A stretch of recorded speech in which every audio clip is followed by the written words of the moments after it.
അങ്ങനെ നമ്മുടെ നിധിയുടെ പറഞ്ഞാറ് എല്ലാവരും കൂടി ചേർന്ന് ആഘോഷിക്കുന്നുണ്ട്. ആ സമയത്ത് ഭാസ്കരനും നീട്ട് വരുന്നുണ്ട്. എന്നിട്ട് ഭാസ്കരൻ പാട്ടൊക്കെ പാടി കൊടുക്കുന്നുണ്ട്. ആ സമയത്ത് നിധി പറയേണ്ട ഒരു കഷ്ണം കേക്ക് കഴിക്കാൻ പറയുന്നുണ്ട്. ആ സമയത്ത് നമ്മുടെ ഭാസ്കരൻ പറയുന്നുണ്ട് ഞാനൊന്ന് ബാത്റൂം പോയിട്ട് വരാമെന്ന് പറയുന്നുണ്ട്. എന്നിട്ട് പോയി വരുന്ന സമയത്ത് വരുന്ന വഴിയിൽ നിലത്ത് വെച്ചിരിക്കുന്ന നമ്മുടെ നിധിയുടെ കേക്കിനെ നല്ല ചവിട്ടി വിടുന്നുണ്ട്.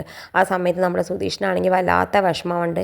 എന്നിട്ട് സുധീഷ് കയറി ചീത്തയൊക്കെ പറയുന്നുണ്ട് നമ്മുടെ ഭാസ്കരൻ. ആ സമയത്ത് നമ്മുടെ സുഭാഷേട്ടൻ പറയുന്നുണ്ട് വേണ്ട വേണ്ട അപ്പോൾ ഒന്നും പറയണ്ട, ഇന്ന് നല്ല ദിവസമായിട്ട് ഇനിയിപ്പോൾ വഴക്കൊന്നും വേണ്ട, ഇനി പോട്ടെ, അതൊക്കെ എടുത്ത് കളയാൻ പറയുന്നുണ്ട് നമ്മുടെ ഹരീഷിനോട്. ഹരീഷ് അതൊക്കെ എടുത്ത് കളയുന്നുണ്ട്.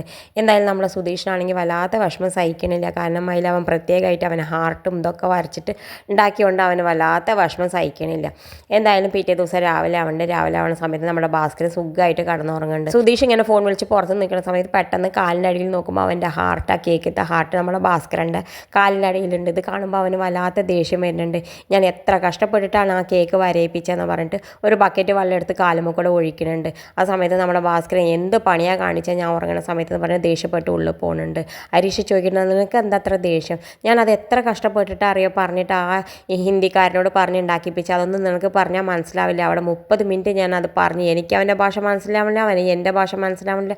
എന്തായാലും ഞാൻ എത്ര കഷ്ടപ്പെട്ടിട്ട് അത് പറഞ്ഞുണ്ടാക്കിയിട്ട് ആ കേക്ക് ഉണ്ടാക്കിപ്പിച്ച് നിനക്കറിയില്ല എന്നൊക്കെ പറയുന്നുണ്ട്.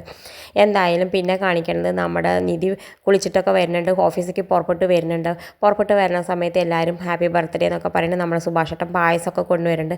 പായസമൊക്കെ കുടിക്കേണ്ട ആ സമയത്ത് നമ്മുടെ സുഭാഷേട്ടൻ നിധിയോട് പറയുന്നുണ്ട് നീ ഇത് ഇന്നലെ പറഞ്ഞിട്ടുണ്ടെങ്കിൽ മോളെ ഞാൻ നിനക്കൊരു ഡ്രസ്സ് വാങ്ങി തന്നിരുന്നില്ലേ എന്നൊക്കെ ചോദിക്കുന്നുണ്ട്. ആ സമയത്ത് നമ്മുടെ സുധീഷ് വേഗം കയറി പറയുന്നുണ്ട് ഞാനൊരു ഡ്രസ്സ് വാങ്ങിയിട്ടുണ്ട്, അതിന് നിധിക്ക് അത് ഇഷ്ടപ്പെടുമോ എനിക്കറിയില്ല, എൻ്റെ അടുത്ത് വാങ്ങുമോ എനിക്കറിയില്ല, അത് പേടിച്ചിട്ടാണ് ഞാൻ തരാത്തതെന്ന് പറയുന്നത്. ആ സമയത്ത് നിധി പറഞ്ഞ് തന്നോളൂ എന്ന് പറയുന്നുണ്ട്.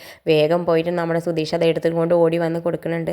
അത് കാണുമ്പോൾ നമ്മുടെ നിധിക്ക് വലിയ ഇഷ്ടമുണ്ട്. നല്ല ഭംഗിയുള്ള സാരി, അവൾ പറയുന്നത് നല്ല കളറ് എനിക്ക് ഇഷ്ടമായി എന്ന് പറയുന്നുണ്ട്. നിധി വേഗം ആ സാരി കൊണ്ട് ഉള്ളിൽ പോകുന്നുണ്ട്. നമ്മുടെ സുധീഷാണെങ്കിൽ തുള്ളി ചാടി കളിക്കുന്നുണ്ട്, ഡാൻസൊക്കെ കളിക്കുന്നുണ്ട്.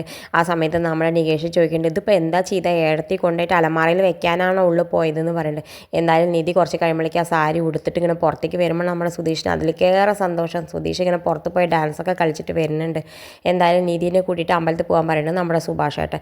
നിധി ആണെങ്കിൽ നികേഷിനെ വിളിക്കുന്നുണ്ട്. എന്തായാലും മൂന്നാളും കൂടി പോകുന്നുണ്ട്. നികേഷും നിധിയും സുധീഷും കൂടി അമ്പലത്തിൽ പോയിട്ട് ഇങ്ങനെ നല്ല അമ്പലത്തിലൊക്കെ തൊഴുകുന്നുണ്ട്. അമ്പലത്തിൽ പോയി തൊഴുന്ന സമയത്ത് നമ്മുടെ സുധീഷ് പറയുന്നുണ്ട് നിധിയോട് നീ ഇത്രയും പെട്ടെന്ന് സാരി വാങ്ങി ഉടുക്കുമെന്ന് ഞാൻ പ്രതീക്ഷിച്ചില്ല എന്നൊക്കെ പറയുന്നുണ്ട്. ഞാൻ അന്ന് സാരി ഡ്രസ്സുകൾ വാങ്ങി തന്നപ്പോൾ നീ വാങ്ങിയില്ലല്ലോ, അതെനിക്ക് പേടിയുണ്ടായിരുന്നു എന്നൊക്കെ പറയുന്നത്. ആ സമയത്ത് നിധി പറയുന്നത് അന്ന് നിങ്ങളെനിക്ക് ആരാന്ന് എനിക്ക് അറിയണ്ടായിരുന്നില്ല, അന്ന് പുതിയതല്ല, ഇപ്പം അങ്ങനെയല്ലല്ലോ, ഇപ്പം നമ്മൾ ഡൈവേഴ്സിനെ അപേക്ഷിച്ചില്ലേ, ഇപ്പം നമ്മൾ രണ്ടാൾ ഫ്രണ്ട്സ് അല്ലേ എന്നൊക്കെ കേൾക്കുന്നു. നമ്മുടെ സുധീഷാണെങ്കിൽ വിചാരിക്കുന്നത് ഒന്നും മിണ്ടാണ്ടിരുന്നില്ല എന്ന് വിചാരിക്കുന്നുണ്ട്.